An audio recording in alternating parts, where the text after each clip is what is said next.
I was the first female bartender on the Strip.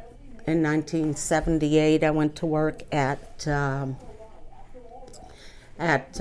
Sands Hotel, owned by Howard Hughes. And literally, I've grown up on the Strip. I've worked casinos the last 31 years. Liza Minnelli was working, I was at the Riviera, was working in the showroom. And I see her come out of the showroom doors. I'm on Graveyard again. And she's kind of wobbling. She was tall. It was during her she's a tall woman, but she was very thin. And she got a guy on each side of her, obviously intoxicated. She can't walk, they're holding her up. So I turn around, I'm busy, and then to my back, because it was a round bar, someone says, "Excuse me." And I turn around, it was Liza Minnelli. Now she's standing alone. And she says, "I want a Coke." And I said, "Okay." I turned around, made the Coke, turned around, gone. And I'm looking and I'm going, wow, that was kind of strange. And then I hear a moan. And I looked over the bar and she was laying on the floor. And then here come the two guys, the two bodyguards, two friends. I don't know who they were, but I loved it. They got her up and she looked at me. She goes, "Oh, sorry about that." I said, "Don't worry, it happens all the time." Hi, my name's Mary Sironen. I'm 55. I'm a Native American, Cherokee, Black Hills. I grew up in Flint, Michigan. I'm a GM brat. I started tending bar at 18 back in Flint, Michigan. I took a night job. I had a child, so I had to work steady. I was an unwed mother. 1973, those were facts that you didn't display around, talk about. So I went to school and I started tending bar at night. My father was very disappointed. He wanted me to go into the factory because that was a good, stable income. Turned out not to be. But so I came to Vegas because I heard bartenders could make money here. And I could be union because our family was a big union family because of General Motors. And I was 21 when I arrived in Vegas. So I found out there was a bartenders union and went down there one day to register, and they told me I couldn't join. And I said, "I can't join." They said, "No, we don't hire women."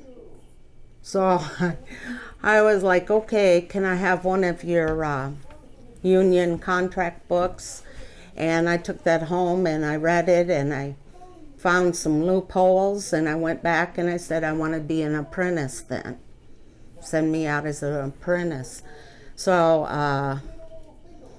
they did a couple of times, and I grandfathered myself in. I opened a casino, a brand new casino that went union, so I got my card automatically within 6 months of going out on these 2 apprentice jobs.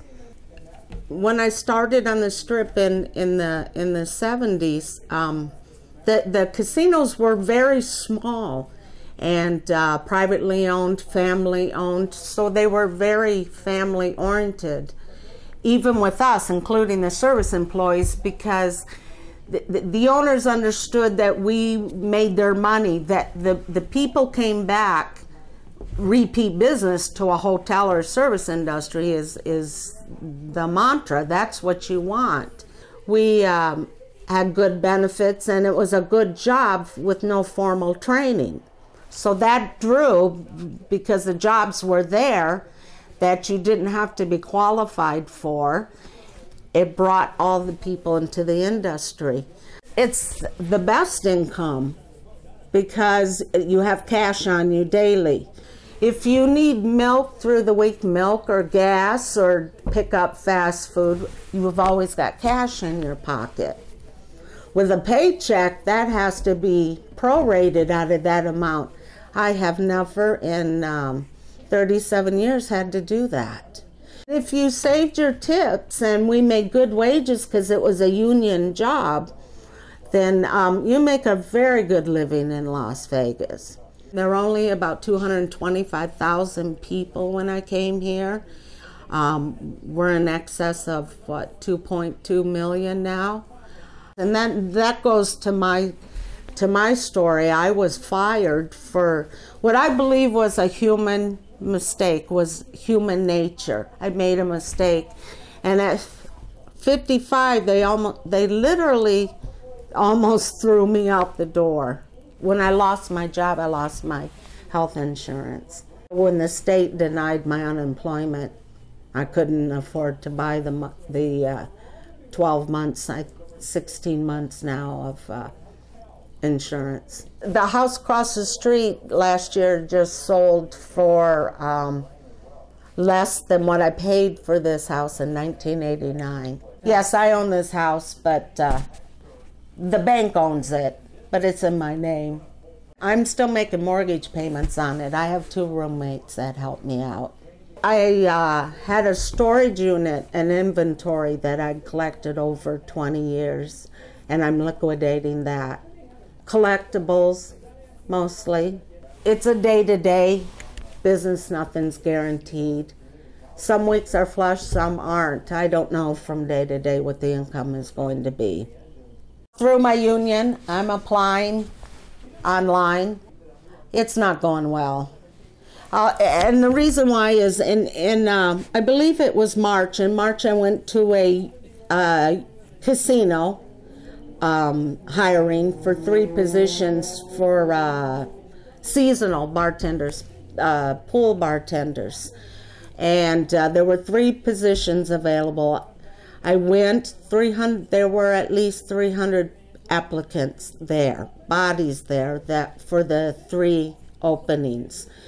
And 3/4 of them were younger than my children. So what chance do I have at 55 getting a bartender's job when there are 300 people out of work younger than my children? The chances are slim and none.